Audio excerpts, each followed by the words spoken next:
Hello students,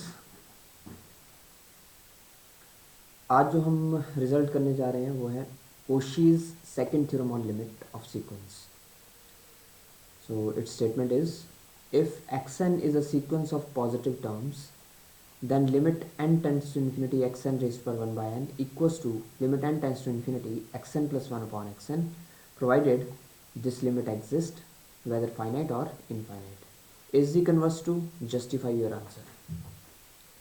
Now यहाँ पे action जो है ये इम्पॉर्टेंट बात है कि वो पॉजिटिव टर्म्स है क्योंकि इसका हम यूज़ करेंगे। सेकेंडली, हमें ये लिमिट दी है कि हमने ये प्रूव करना है कि ये लिमिट जो है इसके इक्वल है और प्रोवाइडेड है कि ये लिमिट एग्जिस्ट कर रही है। अब उसमें दो केसेस होंगे, या तो फाइनाइट होगी या इनफाइनाइट होगी। सो दोनों केसेस हम एक एक करके डिस्कस करेंगे। Will discuss it one by one.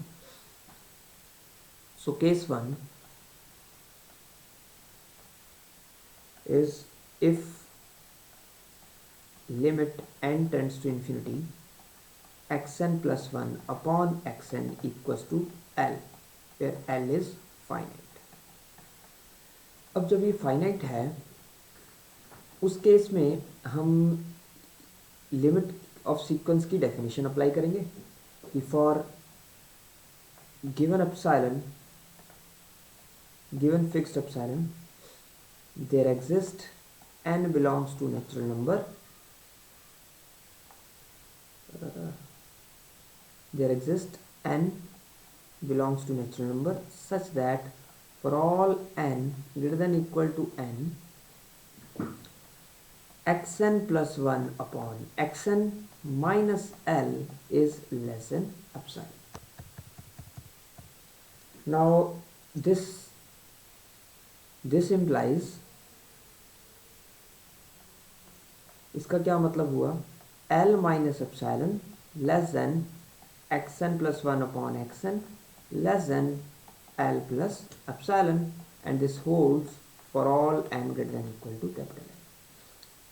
Now अब ये सीक्वेंस, ये स्टेटमेंट जो है ये होल्ड कर रही है उन n के लिए जो n कैपिटल N से बड़े हैं, राइट, इक्वल और बड़े, which are those n which are greater than equal to capital N. So I can put these particular values of small n as, if we put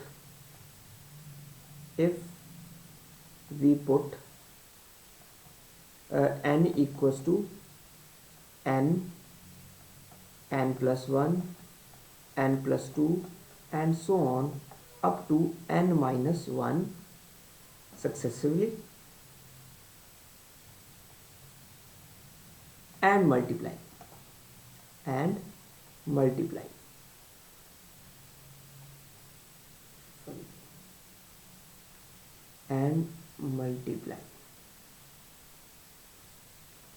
we get, अब हम इसको पहले तो हमने एक, क्योंकि ये होल्ड करता है इन सभी n के लिए for all n greater than equal to capital N, so मैं इनको बारी बारी करके पुट कर रहा हूँ।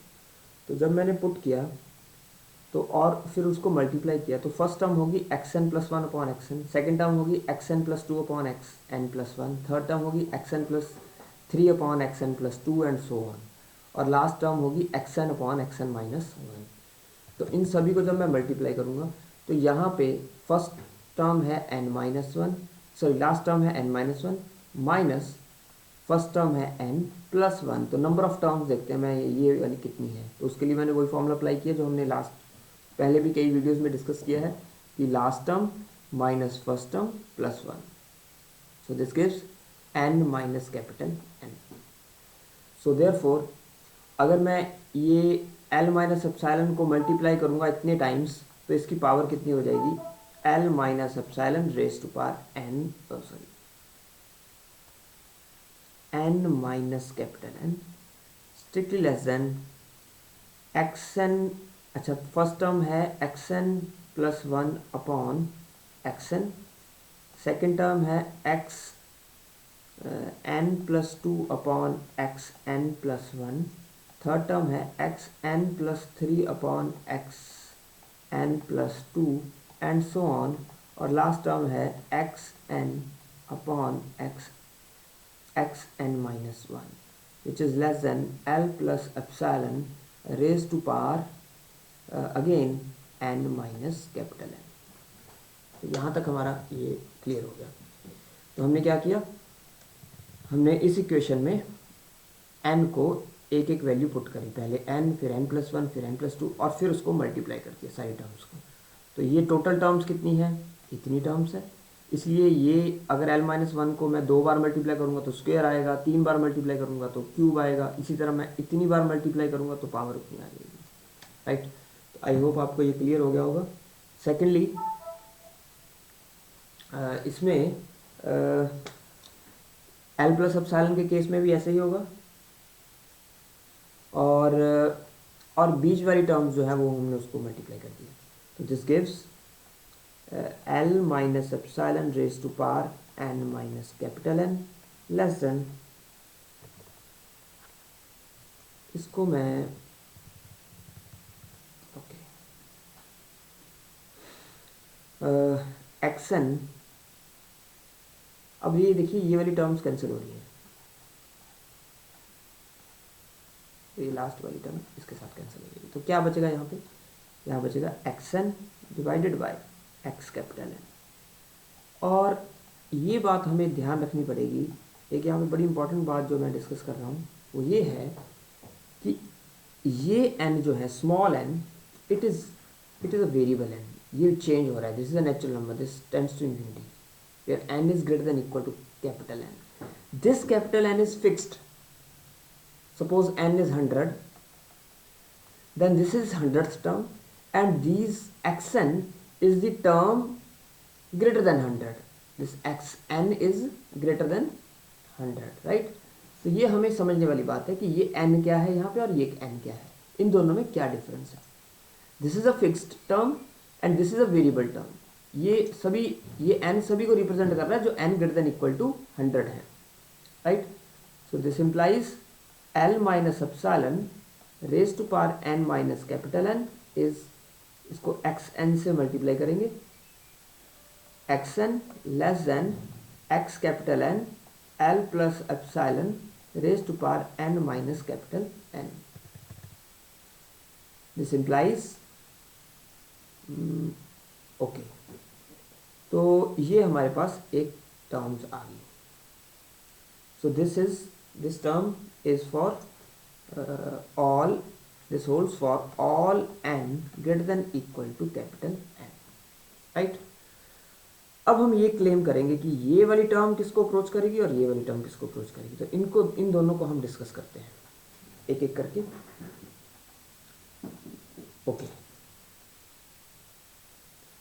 एक चीज़ यहाँ पे मैं डिस्कस करनी जो है वो मिस कर रहा हूँ, वो ये है कि ये मैंने एक्शन से मल्टीप्लाई किया और मैंने इनइक्वालिटी में कोई भी चेंज, मुझे बड़ा कॉन्फिडेंटली मैंने लिख दिया this is strictly less than. So ऐसा क्यों हुआ, ये सोचने वाली बात है। स्टार्टिंग में मैंने आपको, अगर आपको याद हो तो मैंने यहाँ पे मार्क किया था कि x n is a sequence of positive terms, right. So ये कंडीशन बहुत इंपॉर्टेंट है। क्यों? क्योंकि अगर ये कंडीशन नहीं होगी, अगर हमें नहीं पता होगा कि सीक्वेंस की टर्म पॉजिटिव है या नेगेटिव है, then we can not multiply this term of sequence in this inequation. Otherwise क्योंकि अगर ये नेगेटिव हुआ तो इनइक्वालिटी चेंज हो जानी चाहिए, अगर पॉजिटिव हुआ तो नहीं होगी। तो हमें जब पता नहीं होगा कि ये पॉजिटिव है या नेगेटिव है, तब हम इससे मल्टीप्लाई नहीं कर सकते हैं। सो हम यहाँ पे अब इसको इंडिपेंडेंटली फ्रीली मल्टीप्लाई कर रहे हैं। इसका मतलब क्यों है, ये ऐसा मल्टीप्लाई क्यों कर रहे हैं? क्योंकि हमें गिवन दिया है कि सारी टर्म्स जो है सीक्वेंस की वो पॉजिटिव हैं, इसलिए हमने पॉजिटिव टर्म से मल्टीप्लाई कर दिया। सेकेंडली, इसको हम एन एक्स, हमने अब निकालना क्या है, अभी हमारे पास ये उस प्रॉब्लम तक हम पहुँचे नहीं है जो हमने निकालना है। हमने निकालना है एक्स एन की पावर 1/n। तो हम इसको पावर ले लेते हैं इसकी बोथ साइड 1/n। तो यहाँ पे आ जाएगा एक्स एन की पावर 1/n। अब ये पॉजिटिव टर्म है तो हम ऐसा लिख सकते हैं 1 minus n by small n less than x n की power 1/n less than x n की power 1/n L plus epsilon raise to power 1 minus n/n, इससे मल्टीप्लाई हो जाएगा, right. So this holds for all n greater than equal to capital N and let this be equation number 1। Now अब हम ये देखेंगे कि ये term किसको अप्रोच कर रही है और ये टर्म किसको अप्रोच कर रही है। तो बाय सैंडविच लेमा हम इसको प्रूव कर देंगे कि ये टर्म भी उसी को अप्रोच करेगी, या फिर हम कुछ और वे भी यूज़ कर सकते हैं।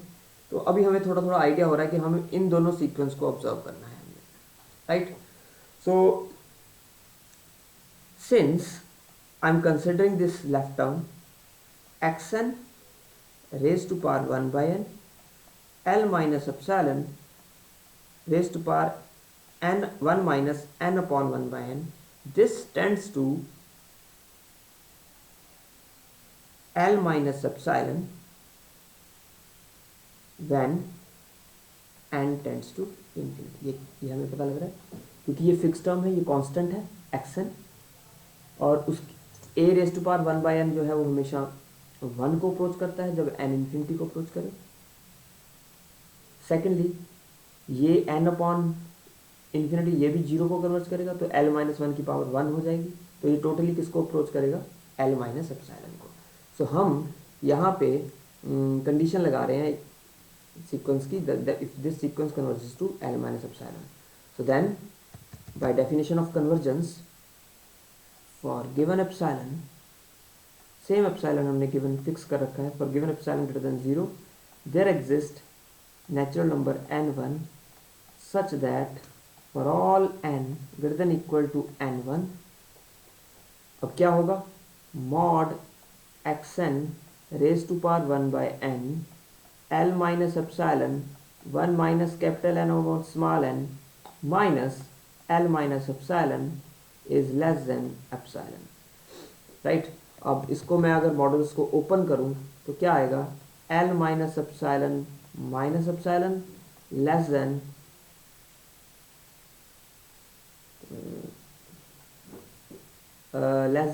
xn raised to power 1 by n l minus epsilon 1 minus n upon n less than l minus epsilon plus epsilon। तो अब यहाँ पे जो गौर करने वाली बात है कि हमारा यहाँ पे 2 एप्सिलॉन आ रहा है और यहाँ पे आ रहा है L for all n greater than equal to n1, लेकिन हमें यहाँ पे अगर होता L माइनस एप्सिलॉन है, यहाँ पे L माइनस 2 एप्सिलॉन आ रहा है, तो इसका मतलब हमें यहाँ पे इसको एप्सिलॉन बाय 2 करना पड़ेगा ताकि हमारे पास टोटल सम जो है एप्सिलॉन आ जाए।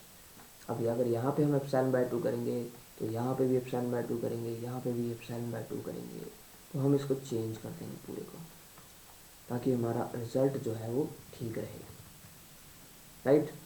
तो ये वो ही ट्रिक है जो हम पहले से भी यूज़ करते आ रहे हैं, क्योंकि हमें नहीं पता ना कि हम क्या लें एप्सिलॉन को, सो हमने टोटली एप्सिलॉन को चेंज कर दिया, राइट। इससे आगे नहीं होगा। सो अब ये क्या आया, this that is L minus epsilon less than xn raised to power 1 by n L minus epsilon raised to power 1 minus n by n less than L for all n greater than equal to n1, let it be 2। Similarly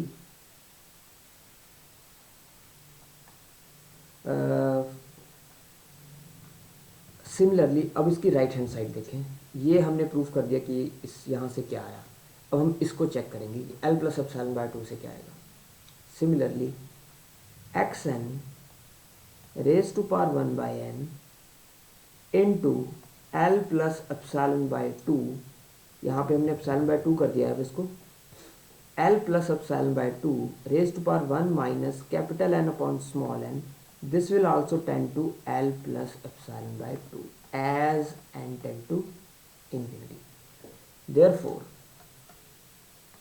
by definition of convergence, for same fixed epsilon for each given epsilon greater than 0, there exists a natural number n2 belongs to capital bold N such that for all n greater than equal to n2, इसकी भी definition लगा दी, ये इसको approach कर रहा है। So modulus of xn sorry capital N raise to power 1/n L plus epsilon by 2 raised to power 1 minus capital N by small n minus L plus epsilon by 2 mod is less than epsilon by 2। अगर मैं इसको open करूँगा तो क्या आएगा, L plus epsilon by 2 minus epsilon by 2 less than x capital N raise to power 1/n L plus epsilon by 2 raise to power 1 minus n/n is less than L plus epsilon by 2 plus epsilon by 2। this is L, this is our L plus this is epsilon by 2, दोनों का that is यहाँ cancel हो गया, L less than xn raised to power 1/n L plus epsilon by 2 raised to power 1 minus n/n is less than L plus epsilon. This holds for all n greater than equal to n2 and this is our statement 3, right? So take, अब हम तीनों statement के लिए same stage ढूंढना चाह रहे हैं, तो उस स्टेज को हमने बोल दिया capital P। Let P equals to maximum of n, n1, n2, then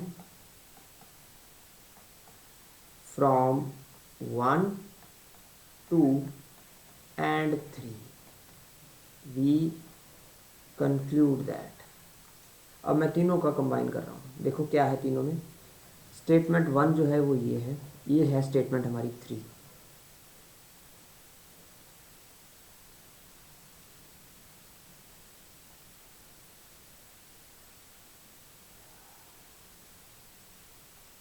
ठीक है, तो ये हमारी स्टेटमेंट 3 है जिसमें हमने ये वाली टर्म L और L प्लस एप्सिलॉन के बीच में है। स्टेटमेंट 2 में जो है वो हमारी टर्म है L माइनस एप्सिलॉन और L प्लस L के बीच में, और जो 1 में है वो ये दोनों टर्म्स हैं, मतलब for n greater than equal to capital N ये दोनों टर्म्स के बीच में आएगी xn रेज्ड पावर 1/n। तो अगर मैं तीनों को कंबाइन करूं तो this term is less than L minus epsilon and this term is greater than L plus epsilon, और ये xn जो है वो हमारा दोनों के बीच आ जाएगा। तो मैं यहाँ पे डायरेक्टली लिख रहा हूँ इन तीनों के लिए, सो कंबाइनिंग 1, 2 and 3। तो मैं 1 को भी जो है वो मार्क कर देता हूँ ताकि हमें पता लगता रहे कि हमने कौन सी 3 टर्म्स कंबाइन की है, right? So combining 1, 2 and 3 we conclude that L minus epsilon less than xn raised to power 1/n less than L plus epsilon for all n greater than equal to P, this P, क्योंकि ये तीनों के लिए hold करेगा। This holds for all 3 stages। So that is, इसका मतलब क्या हुआ? That is limit n tends to infinity xn raised to power 1/n this equals to L, this is converging to L। और अगर मैं इसको और सही ढंग से लिखना चाहूँ तो हम ऐसे लिख सकते हैं कि that is for all n greater than equal to P xn raised to power 1/n minus L is less than epsilon।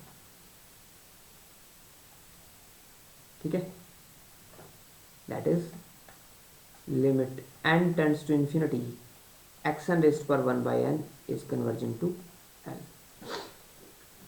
So let us discuss the second case, case 2।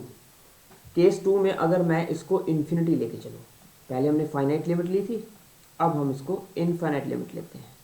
If this is infinity, in that case we take let an equals to 1/xn, right? So an plus 1 upon an क्या होगा? Limit n tend to infinity, this equals to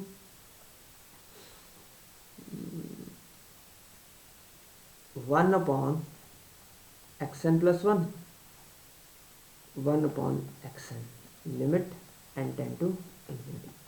This is n tend to infinity xn upon xn plus 1, which is equal to 0. Now by case 1, this is a finite limit, an plus 1 upon n. Therefore limit n tend to infinity, an raised to power 1 by n equals to this is also equals to limit n tend to infinity an plus 1 upon an, which is equal to 0.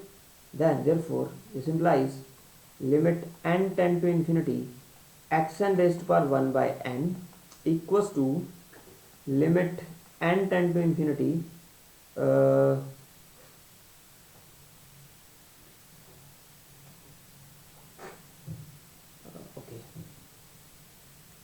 यहाँ पे मैं xn की value put करता हूँ, that is limit n tend to infinity, an की value क्या है 1 by x n, 1 by x n raise to power 1 by n, this equals to 0, और इसको अगर मैं रेसिप्रोकेट करूँगा then I will get, this implies limit n tend to infinity xn raise to power 1 by n, this tend to infinity, which is equal to limit n tend to infinity xn plus 1 upon xn, right? So in both the cases we have these two limits are equal, xn raised to power 1 by n equals to xn plus 1 upon xn, right? तो I hope आपको ये clear हो गया होगा। इसमें main part जो है वो फर्स्ट पार्ट है केस 1, और हम केस 2 को उसी पार्ट से जो है उसी का यूज़ करके हम प्रूव कर रहे हैं। तो ये हमारा फर्स्ट पार्ट था। तो फर्स्ट पार्ट ही इसका ज़्यादा इम्पोर्टेंट है, जिसमें हमने पहले इस लिमिट का यूज़ किया, फिर हमने उसमें सक्सेसिव टर्म्स पुट करी, वहाँ से हमारे पास कुछ रिज़ल्ट आया, फिर हमने एक्सन के पावर एक्सन टर्म से मल्टीप्लाई कर दिया क्योंकि वो पॉजिटिव टर्म है, इनइक्वालिटी सेम रहेगी, और वहाँ से उसकी दोनों का nth रूट ले लिया पूरी इन इक्वेशन का। जब हमने nth रूट लिया तो पहले हम लेफ्ट हैंड साइड को चेक कर रहे हैं कि वो l - एप्सिलॉन बाय 2 को अप्रोच करेगा, वहाँ से एक रिजल्ट आएगा। फिर राइट हैंड साइड को हम प्रूव कर रहे हैं कि l प्लस एप्सिलॉन बाय 2 को अप्रोच कर रहा है, वहाँ से एक रिजल्ट आया, और तीनों रिजल्ट्स को हमने कंबाइन कर दिया और वहाँ से हमारी रिजल्ट जो है वो प्रूव हो गया। आई होप आपको ये क्लियर हो गया होगा। इसके अलावा कन्वर्स ऑफ द थ्योरम जो है वो हम जस्टिफाई करते हैं। The converse of above theorem is not true. पहले तो हम चेक करते हैं कि इसका कन्वर्स है क्या।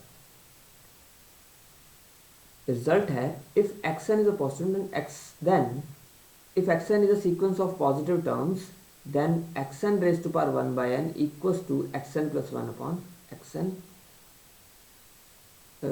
provided this limit exists. So हम ये प्रूव करेंगे कि अगर xn जो है वो पॉजिटिव टर्म्स का सीक्वेंस है और ये वाला xn एग्जिस्ट कर रहा है, तो ज़रूरी नहीं है कि ये भी एग्जिस्ट करे। ठीक है, तो हम क्या कह रहे हैं, इसका कन्वर्स क्या होगा, ये कह रहा है कि अगर ये लिमिट एग्जिस्ट कर रही है तो इसके इक्वल होनी चाहिए। हम बोलेंगे अगर ये लिमिट एग्जिस्ट करेगी xn की पावर 1 बाई n, तो ज़रूरी नहीं है कि ये लिमिट भी एग्जिस्ट करे और इसके इक्वल हो, राइट। तो ये हमारा मेन यहाँ पे पर्पस होगा।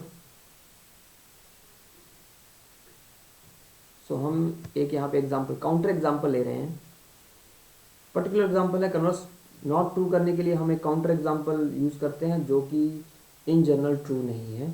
सो उससे हमें ये श्योर हो जाता है कि लिमिट जो है स्टेटमेंट जो है वो ट्रू नहीं है।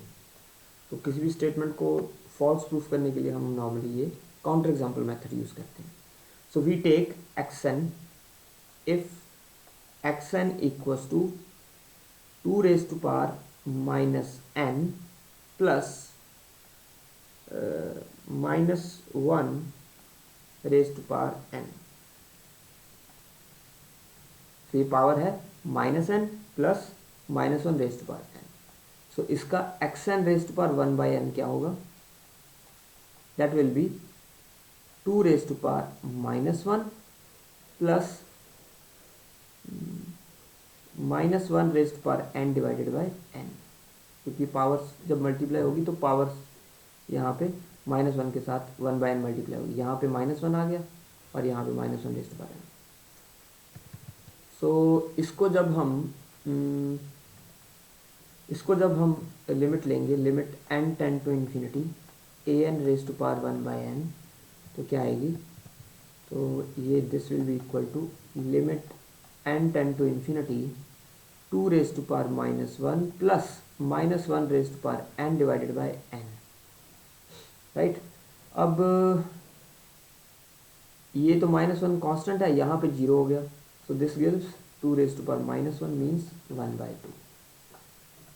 अब हम चेक करते हैं limit n tend to infinity an plus 1 upon an। So ये लिमिट जो है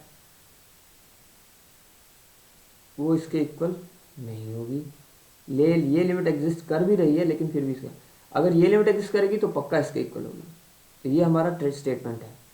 लेकिन अगर ये लिमिट एग्जिस्ट करेगी तो ज़रूरी नहीं है कि वो इसके इक्वल हो, राइट। तो ये हम देख रहे हैं, हमारा वैल्यू आ गई। यहाँ पे लिमिट जो है वो एग्जिस्ट कर रही है, लेकिन हम an प्लस 1 अपॉन an की लिमिट चेक करते हैं। सॉरी, xn है, यहाँ पे an है। So let us check the limit xn plus 1 upon xn। So this is limit n tend to infinity 2 raised to power minus n, ये है हमारा n प्लस 1 आ जाएगा, minus of n plus 1 plus -1 raise to power n plus 1 divided by 2 raise to power minus n plus -1 raise to power n। अब हम दोनों की power को अगर कंबाइन करें तो ये आएगा 2 रेज टू, सॉरी पहले लिमिट ले लेते हैं, limit n tend to infinity, ये ऊपर जाके प्लस n हो जाएगा और ये है -n प्लस 1, तो -n, तो ये आ गया 2 रेज टू पावर -1 प्लस एक है पावर -1 की पावर n, ये नेगेटिव है, और प्लस एक है -1 की पावर n प्लस 1, राइट। तो अगर दिस विल गिव 2 रिजल्ट्स। अगर n इवन होता है तो ये बन जाएगा पॉजिटिव, सो -1 -2, और ये बन जाएगा, अगर n इवन है तो ये बन जाएगा ऑड, और ये बन जाएगा फिर -1, तो -1 तो ये -3 इफ n इज इवन। और सेकेंडली देखते हैं, अगर ये पॉजिटिव ऑड होता है तो ये नेगेटिव आ जाएगा, -1 प्लस 1 0, और ये ऑड है तो ये इवन बन जाएगा, ये बन जाएगा 2 raise to power 1। So if n is odd. So यहाँ पे 2 लिमिट्स आ रही हैं, सो लिमिट यूनिक नहीं है, therefore limit n tends to infinity xn plus 1 upon xn does not exist. This does not exist. Therefore, converse is not true. अगर ये limit exist करे भी तो जरूरी नहीं है कि xn plus 1 upon xn exist करेगी, कन्वर्स इज नॉट ट्रू। लेकिन अगर ये लिमिट एग्जिस्ट करेगी तो वो पक्का इसके इक्वल होगी, राइट। सो आई होप ये कोशीज सेकंड थ्योरम ऑन लिमिट्स जो है वो आपको क्लियर हो गई हो। तो काफ़ी इंपॉर्टेंट थ्योरम है, इसको आप पूरी अच्छी तरह से करिएगा ताकि आपको समझ आए। आज के लिए हम इतना ही, थैंक यू।